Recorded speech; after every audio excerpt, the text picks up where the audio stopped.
เรื่องลูกพี่น้องว่าเอากันกับดนแล้วหั่นนะเป็นหยังคือบ่เอาลูกเพิ่นว่าเนาะลูกนี่ก็บ่แม่นภาระพี่น้องแต่ว่ามันสิมีแบบว่าเฮาสิดิ้นรนคือว่า บ่ เก่า อยากให้ลูกนะเป็นคือเจ้าของพี่น้องก็คือบ่มีความรู้แม่น บ่ แล้ว มี ก็ ความอบอุ่น แม่น แบบเฮาคิดว่าเฮายังบ่ไหว โอ้ยสบายดีเด้อพ่อแม่พี่น้องเบ่สุขสุขคนเด้อมาพบพ่อกับน้องลาตรีกับไอ้เก่งคือเก่าพี่น้อง โดยสบายดีเด้อพี่น้องเด้อ โดยพบพ่อมื้อนี้ก็พากันนั่งอยู่เตาถ่านเนาะ โดย พ่อพี่น้องมื้อนี้พากันเซาเมื่อยกวาดถ่านทุกมื้อเลยก็เลยว่าหยุดก่อนเพราะว่ามันก็ใหม่เลยเนาะแต่ว่าเฮาอัดไว้หั้นนะเฮาทมไว้พี่น้องเมื่อคืนนี้พากันลุยได้อันมื้อวานนี้เนาะได้อัน20สอบเนาะ แม่น แต่ว่าเขายังบ่ทันได้ขายพี่น้องถาควัดตื้มแล้วก็เลยว่าพากันนั่งอยู่เตาถ่านนี่แหละเศร้าเมื่อย พักปว อ๋ น อพี่น้องกินข้าวเฮากันแล้ว ได้แกงหน่อไม้อันมาแต่เฮือนอ้ายพี่น้อง โด เมื่ ย อคืนนี่ไปแกงเนาะแกงกินกับปลาแรมแล้วก็กินน้ำกันหั่นแหละเนาะแล้วก็ตอนเช้ามาก็พากันอันใส่กุ้งพี่น้องไอ้เก่งเพิ่นไปใส่ไว้แต่คืนนี้อันใครแต่ว่ามันอยู่เนาะ ได้หลายเติบทั้งปลาเนี่ยฮะ แม่น กุ้ง พอดีเฮาก็อันเอาไว้ให้แม่เฒ่าขัวหน้อยหนึงแล้วก็ปั้นแม่เฒ่าข้ามขัวนี่เพราะว่าเพิ่นบ่มีแนวกินพี่น้องได้ยินว่าได้แต่หน่อไม้ต้ม ปานางเอาให้เพิ่นว่าแล้วก็เลยว่าได้กุ้งให้เพิ่นบ่ได้ไปหาเพิ่นหลายมื้อเนาะ แม่น มีแต่เฮ็ดเวียกแล้วก็พอดีทางเอื้อยเพิ่นมาแต่ในเมืองพี่น้องเพิ่นก็มาลิ่นน้ำเอ้ยดวงหั่นแหละเพิ่นซื้อกุ้งพี่น้องเพิ่นเห็นเฮาโพสต์ลงเพิ่นซื้อเฮาก็ขายให้เพิ่นแล้วพอดีเบิดพอได้ค่าน้ำมัน พระเจ้าบ่ได้กิน แม่น ว่ากินตลอด เขากิน ใส่ยามใดก็ได้ พี่น้องแล้วก็สีลองใส่อีกอยู่เนาะเปลี่ยนวางใส่ใหม่พอได้ค่าน้ำมันอยู่ได้พี่น้อง ยำเขาอีกก่อน ได้30,000เขาขายให้เพิ่นหั้นนะ แม่น เพราะว่าเขากับปั้นไว้ให้ไม่เท่าขัวแล้วก็ให้ไม่เท่าข้ามขัวเนี่ยได้30พี่น้องไปส่งให้เพิ่นแล้วเพิ่นอยู่เตาถ่านนี่แหละ ปันกันกินแน่ แม่นพอดีมามื้อนี้พี่น้องเฮาก็มีแนวสิมาถามไอ้เก่งเด้อพี่น้องมื้อนี้เนาะยังบ่ฮู้ว่าเพิ่นสิคิดแนวใดเนาะแต่ว่าเฮาสิถามเพิ่นก่อนเพราะว่าเฮาอยู่นํกันมานี่ประมาณปีปลายเนาะ แม่น ฮอดบ่ ฮอดปีหนึ่ง อ๋อ สิไปปลาย ปีปลายๆแล้วเนาะแล้วก็หลังจากที่แต่งงานแล้วพี่น้องคือเห็นนี่แหละ พากันมาเผาถ่านพี่น้อง เห็ดทั่วไปเนาะ แม่ เห็ดเวียกทั่วไปพี่น้องคือว่าแหละ ถั่วไปกับโบแมนว่าแต่เท้าทาน มีหยังก็เห็ดเบิดเลย แบบว่าขอแต่เพิ่นให้ไปเนาะสิ่งที่เราเห็ดได้หั้นนะพี่น้องก็พากันเห็ดเพราะว่าอยู่นํกันเราก็ต้องซอยกันหาหั่นแหละเนาะ แม่น ทำมาหากินซอยกัน FC เพิ่นก็สิว่าโอ้พี่น้องแบบได้อันคู่ชีวิตแล้วหั่นนะแบบมันคือบ่คือเก่าหั่นนะ แต่ว่าเขาสองคนก็แบบซอยกันเนาะแต่ว่าเรื่องแบบว่าหน้าตาแบบผิวพรรณเฮาสิเป็นอันใดมันก็บ่สำคัญดอกขอแต่เฮามันกลุ่มกินเนาะกลุ่มกินในครอบครัวแล้วก็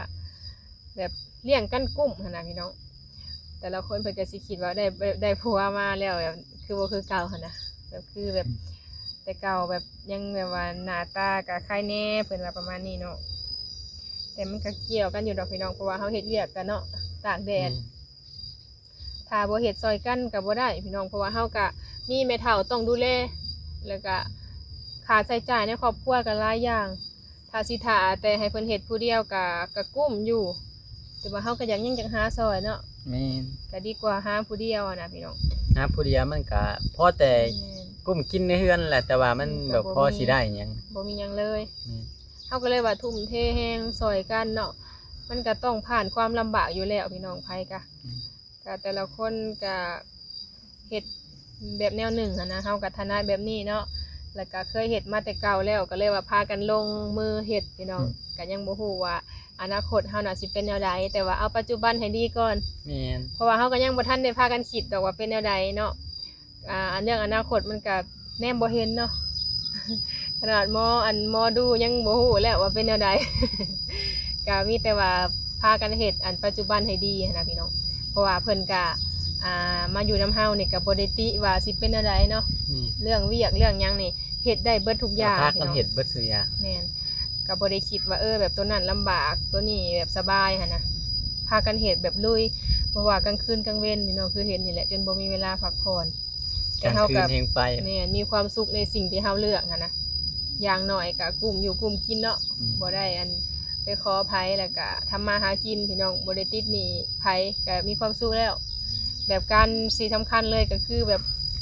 ของอยู่ของกินในครอบครัวเนาะข้าวน้ำพี่น้องบ้านไอ้เก่งเพิ่นก็เฮ็ดอยู่แต่ว่ามันก็ไกลจากบ้านเฮา ไกด์ไลน์เพื่อ แล้ว สิ ก็มันก็หลายอย่างพี่น้องถ้าว่า เพื่อ เฮา เฮา สิ ไปไหลค่าเฮ็ด แม่ เพื่อก็เอามา ถ้าว่าเอา นี้ มา ก็มันสัมเฮาซื้อกิน เอามาก็ต้องได้ให้ค่ารถแล้วก็มันก็ยากแน่บางทีเฮาก็ไปลัดอีหยังเอาเฮาสิเฮ็ดไว้นั่นก็บ่ได้เนาะแล้วก็ทั้งแม่กับพ่อเพิ่นเฮ็ดอยู่บ้านก็พอได้กินพี่น้องเพิ่นก็เฒ่าแล้วพอแต่เพิ่นได้กินข้าวแบบบ่ได้ซื้อก็ดีแล้วเนาะ แม่น เพราะว่าเพิ่นก็มาพี่แล้วมันก็บ่มีผู้หานะพี่น้องแล้วก็แล้วเลยเพิ่นก็นำมือเฒ่าเฮาก็แบบว่าเพิ่นแบบเลี้ยงตัวเองแต่ละมื้อได้นะก็มีความสุขแล้วเนาะบ่ได้อยู่นํเพิ่นเฮาใหญ่แล้วก็ต้องซอยกันหาเอาพี่น้องอยากได้หยังก็ในสิ่งที่เฮาเฮ็ดได้เนาะแล้วก็มื้อนี้พี่น้องน้องลาตีก็สิมีแนวมาถามเพิ่นนั่นแหละคือว่าเนาะ FC เพิ่นก็ถามอยู่ได้แล้วก็บางทีเพิ่นก็แนะนำเนาะเรื่องลูกพี่น้องว่าเอากันกับดนแล้วหั่นนะเป็นหยังคือบ่เอาลูกเพิ่นว่าเนาะมันก็สำคัญในชีวิตอยู่ได้พี่น้องเอ้ยเนาะก็เป็นจุดสำคัญเนาะ แม่น คนเฮาแบบอยู่นํกันมันก็ต้องมีอยู่แล้วก็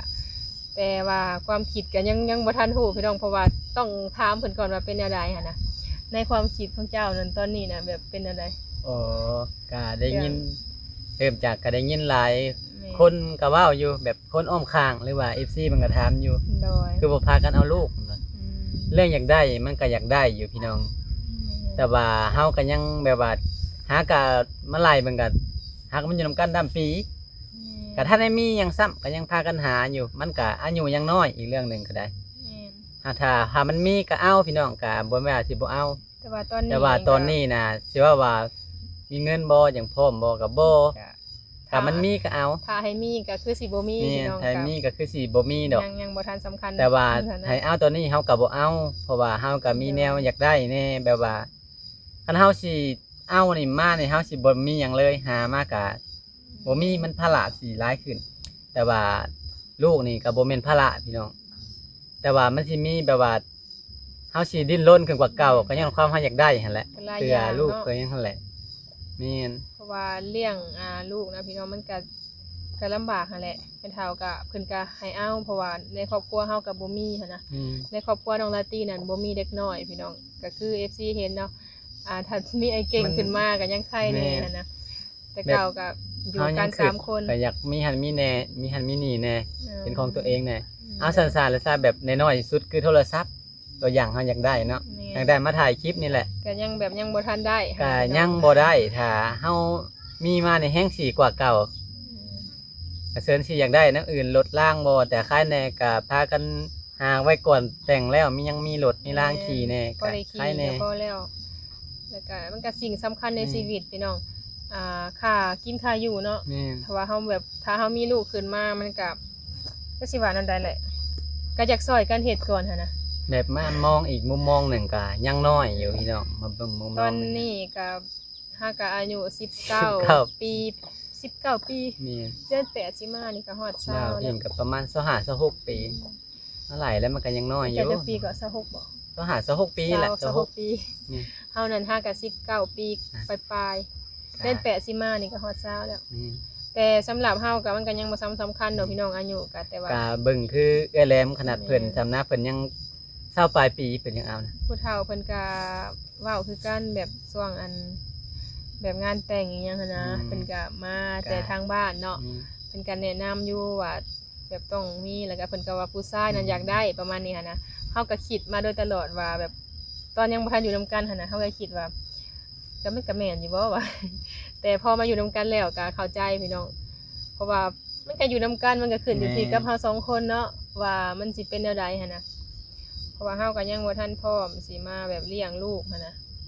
ถ้าว่ามีลูกมันก็ต้องมีเวลาให้ คำว่าพร้อมนี่บ่ได้แม่นหมายถึงเงินเบิดพี่น้องหมายถึงเวลา เวลาการเป็น หรือว่า อยู่ แบบว่าเจ้าแบบว่าสิไหว้บ่ แม่น เจ้าได้ลูกมานี่ เจ้าสิแม้แต่เวลาสิแต่งตัวเจ้านี่ยังยาก ตอนนี้ยังบ่มีเนาะ แม่น ตอนนั้นสิเป็นอะไรเด้พี่น้อง เจ้าสิ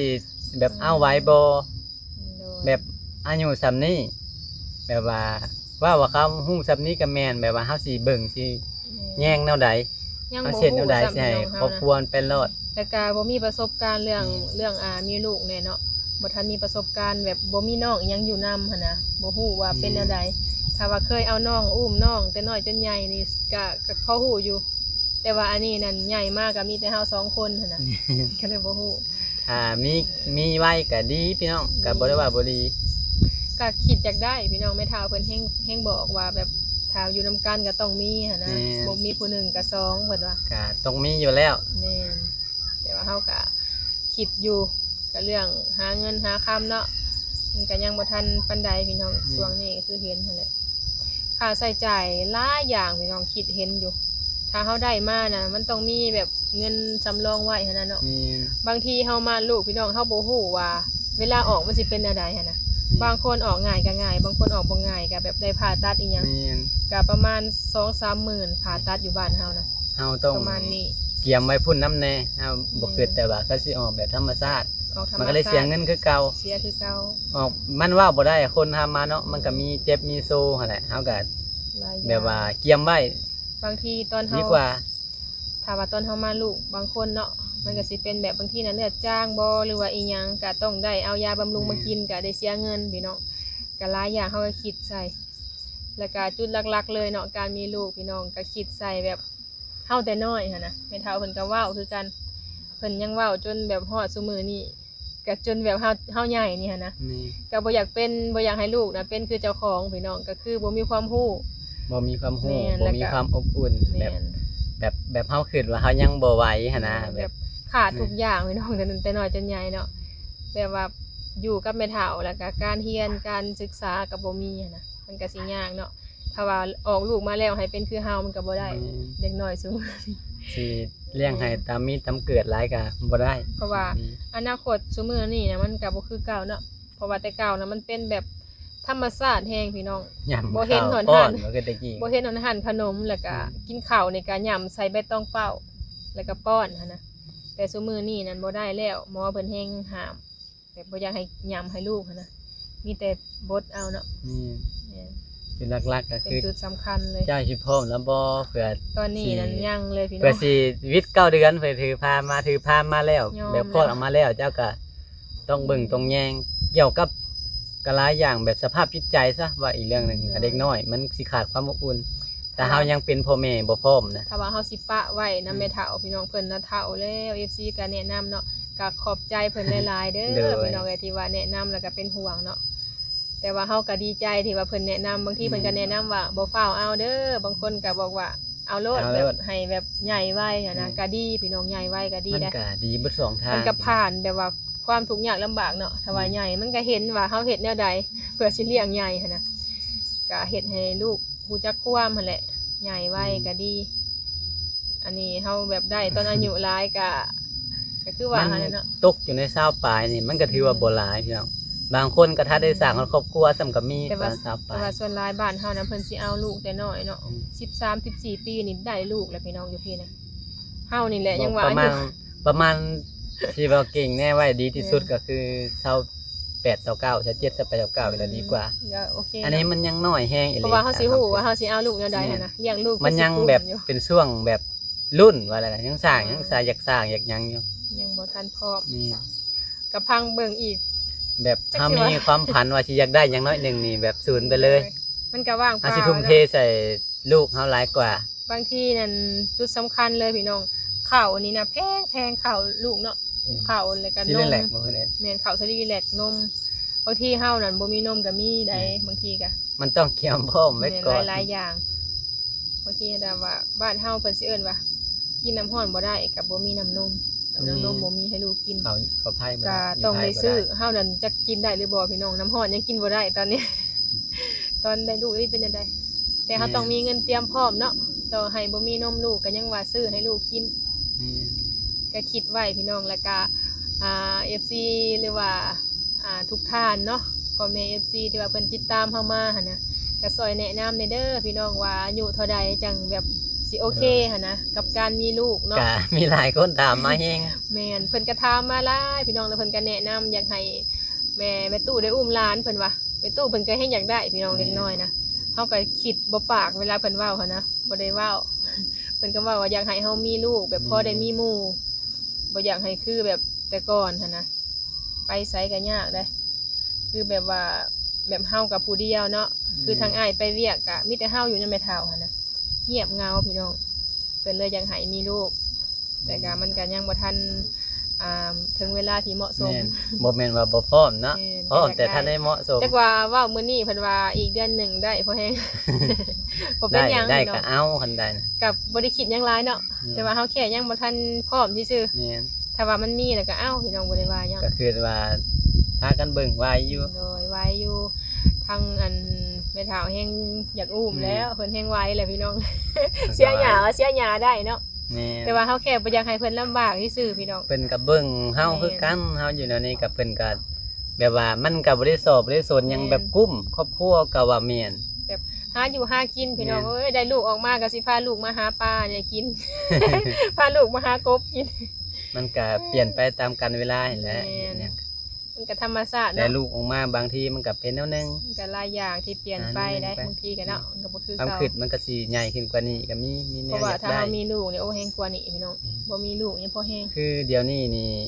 คนเฮานี่สร้างครอบครัวมาใหม่เดี๋ยวนี้นี่แม่นอยากได้บ่ลูกก็อยากได้ แต่มันต้องมีการวางแผนพี่น้อง แม่นแหละ เฮาต้องมีในความคิดอยากได้หยังบางอย่างต้องแบบมีจุดหมายปลายทางว่าได้ เก่าเนาะเป็นหมู่กันนี่แหละไปตัดพื้นนํกันหั่นนะเพิ่นน่ะมีผัวบัดนี้ได้ลูกแล้วก็แบบออกยากนั่นแหละก็เลยได้ผ่าตัด10กว่าล้านพี่น้องก็ประมาณ 20,000 กว่าบาท มันว่าบ่ได้นะ แม่น คนเฮาเนาะ แต่ว่าใครแต่ว่าผัวเพิ่นก็แบบเฮ็ดเวียกหั้นนะขับรถอหยังนี่แหละก็เลยมี แต่พอได้ เรียกก็ ค่าใช้จ่าย เก็บมาหลายเดือนนั่นแหละก่อนสิได้ก็ เพื่อ คือ สิ แบบ ได้ นี้แหละ บางทีเฮาเฮ็ดเวียกนะเฮาจำเป็นเฮาเบิกก่อน อืม หั่นนะประมาณนี้ ถ้าเฮาบ่เฮ็ดนะมันจำเป็นนั่นก็บ่มีได้พี่น้องเพิ่นก็อยากได้เด้เนาะค่าผ่าตัดอีหยัง ก็คือเฮาเดี๋ยวนี้แหละเก็บน้อยไปนั่นแหละ เฮาต้องคิดไว้ เก็บไป ก็หลายอย่างเนาะจังได๋ เพื่อ ก็ มันจำเป็น ก็พากันคิดมาอยู่แล้วพี่น้องแบบเพิ่นบอกนะเฮาเป็นคนที่แบบคิดใส่ใจแล้วก็แบบคิดหั้นนะว่าแบบจักปีจังแบบโอเคเนาะเพราะว่าซ้ำนี่นะเฮานะว่าอีหลีพี่น้องยังบ่ฮู้เลย แบ แบบ บ ค ถ้าว าม ว่า คิดเฮายังน้อยอยู่ตามที่เฮา แบบได้ลูกออกมาก็คือสิบ่กล้าอุ้มเลย แบบบ่ฮู้เนาะแต่ว่าแต่ละคนน่ะต้องรับผิดชอบเองได้ค่ะพี่น้องกลางค่ำกลางคืนมานี่ไผสิเอาเนาะถ้า แบบ บ่ เฮา เอา ยัง เอง ทันได้เป็นผู้ใหญ่พอแบบยัง คือไอ้เก่งเนาะพี่น้องเพิ่นให้เป็นผู้ชายถ้าว่าอุ้มลูกอาบน้ำให้ลูกก็มันยังบ่ทันได้แบบโอยังบ่ทันกล้าอะนะเฮาแบบต้องโอ้หลายๆอย่างสละทุกอย่างเลยพี่น้องเรื่องทุกอย่างนี่ก็ต้องหยุดเลย นี่ เผาทานก็บ่ได้เผาแล้วมีลูก คือเฮามาบัดนี้เฮาทานนั่นก็สิยากหลายเติบ ได้เผาผู้เดียวแล้วบัดนี้เนาะ คือหาอยู่หากินบ่ก็หลายทางสิเฮาสิต้องได้โตะ เพราะว่าเขาก็ต้องเบิ่งแย่งกันเนาะ นี่ มันก็มีแต่2 คน3 คนพี่น้องใน ช่วง เดือ นี้ เย มันกำลังเป็นช่วงฮึดหาอยู่พี่นะ หาอยู่หา มี กิน กำลังหลายช่วงนี้ บ่ได้อยู่นะกลางคืนกันพี่น้องกลางเว้นกลางคืนบ่ได้อยู่ห่างกายก็ยังแบบบ่ได้พักผ่อนเลยเนาะมีลูกจะสิเติมมันยังเข้าไป ไปหาหมอเพิ่นนี่โอ้แฮงแล้วแหละหลายๆอย่าง นี่ ก็ มาตอบคำถามเพิ่นว่า แม่ ว่าอยากมีบ่ก็ว่าอยากมี แล้วก็มาทำความคิดของเพิ่นแน่พี่น้อง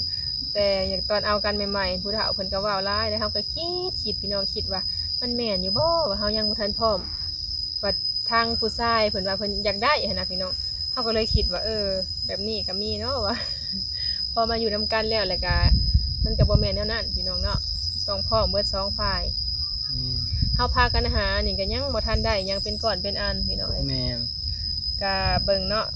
ก็เป็นความจริงเลยแหละพี่น้องบ่ได้ตัวเนาะแต่แบบเอากันมาหั่นนะแบบที่มีเนาะ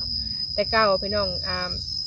คือเพิ่นมาอยู่น้ำเฮานี่หั่นนะก็มีรถคันหนึงเนาะ แม่น ที่ว่าเพิ่นมาพี่น้องมีรถคันหนึงแล้วก็ตอนแรกก็เพิ่นแบบแต่งงานกันหั่นนะ2 คนเนาะก็สิมีแบบคำนั้นบาทหนึงพี่น้องแต่งัวนั่นบ่ได้เอาเป็นโตเนาะเฮาเอาเป็นซีดแม่นบ่เป็นเงินเนาะ แม่นแม่น เฮาเอาเป็นเงินมาซื้อซีดเอา ซื้อเอาบ่อยากให้มันมีแบบนั้นๆอย่างนั้น แล้วก็มีคำบาทหนึ่งพี่น้องเขาก็เก็บไว้เป็นแบบจักสิว่าได้เนาะว่าเลยก็เป็นทุนนั่นแหละ แม่น เพราะว่าเฮากับบ่มีพี่น้องถ้าว่าสิเอาไปขายหรือว่าหยังก็บ่มีแล้วก็เฮานั่นเอาไปขายซื้อโทรศัพท์แล้วพี่น้องโทรศัพท์ที่ใช้เดี๋ยวนี้แหละเพราะว่าเฮากับบ่มีหันนะ ทำอินนะ แม่น เป็นแล้วเอาละย่ำมันยากใน แม่น ชีวิตแบบก็สิหาส่งเพิ่น ถ้าสิพร เดี๋ยวเป็น กับ หนี้เป็นสินเดิน พรก็บ่ได้ก็เลยว่าขายไปแล้วครึ่งหนึง ใส่มัน แม่ แล้ว นก็เลยว่าใช้เพิ่นพอได้ใช้ หาสะสมมาเถื่อน้อย แม่นบ่อยากติดเพิ่นหันนะมีแต่ซ้ำนั่นแหละพี่น้องบ่มีหยัง เก็บโฮมไว้พอได้ใส่เวลาจำเป็นเนาะ แม่น ยามจำเป็น แต่เก่านั้นบาทหนึ่งนั้นจักเท่าใดเนาะโดนแล้วเนาะบ่จื้อแล้วเฮาขายตอนนั้น มันโดนเติบแหละ เอา โดน คำบาทเดียวมันก็เป็นหิดคองประเพณีทั้งบ้านเฮาพี่น้องคำบาทหนึ่งงัวตัวหนึ่งเพิ่นว่าเนาะ มีเงินมีคำ แม่นถ้าว่าเฮาอยากเฮ็ดเต็มใจเฮ็ดนะหมูน้อยก็ได้พี่น้องสำหรับแบบสำหรับว่าเฮามีสำใดก็สำนั่นขอแต่ว่าเป็นตามหิดตามคอง แม่ พี่ น น้อ เฮ็ ง ดทันทีจำคอง ขอแต่เพิ่นนั้นดีกับเฮาทั้งภายแบบยิ่งอีหยังนี่ก็โอเคหั่นนะแต่ว่าอันนี้แบบซ้ำนี่ก็สำนั่นหั่นนะเพราะว่าเฮาก็เว้ากันแล้วเนาะบ่ได้บัก มัน เอา แบบว่าเว้าตกลงกัน แม่นตกลง ไว้ กันก่ ก่ อ อน นและน้อยหนึง โดย มันจังบ่ยาก อันนี้นั่นเป็นคำบาทหนึ่งนี่ก็สิเป็นของเฮาหั่นนะของเฮาสองคนนั่นแหละเพราะว่ามาอยู่นํกันเนาะก็สำนั่นพี่น้องแล้วก็ไปขายซื้อโทรศัพท์แล้วครึ่งหนึง ครึ่งหนึงก็เอาไว้ต่อทุนพี่น้องถ้ารุ่นเบิ่งว่าสิเป็นแนวใดเนาะชีวิตข้างหน้าพี่น้องเอ้ยแต่ว่าเรื่องอนาคตก็ยังแนมบ่เห็นจังใดก็สิพากันสู้เนาะเท่าที่เฮาเฮ็ดได้นั่นแหละขอแต่กลุ่มในครอบครัวเฮาพี่น้องจังใดก็น้องลาตรีกับไอ้เก่งก็ขอบคุณ FC ทุกท่านเนาะบ่ว่าสิเป็นฝั่งลาวฝั่งไทยหรือว่าต่างประเทศที่ว่าเพิ่นติดตามเฮามาโดยตลอดเนาะก็ขอบคุณเพิ่นหลายๆเด้อเนาะที่ให้กำลังใจของลูกสองคน โดย สู่งานพี่น้องเอ้ยจนบ่ได้อยู่ โดยจังใดคลิปนี้ก็จบเพียงสำนี้แหละเด้อเนาะเฮาก็จังใดก็ฝากแนะนำแน่พี่น้องเอ้ยการที่ว่าเฮาสิมีลูกเนาะว่าสิเป็นแนวใดหั่นนะเฮาก็บ่ฮู้เลยพี่น้องยังบ่ทันมีความสามารถเนาะหรือว่าความรู้มาก่อน โดยจังใดคลิปนี้ลาไปก่อนพี่น้องขอกล่าวคำว่าสบาย เด้อ ดี พี่น้องเด้อ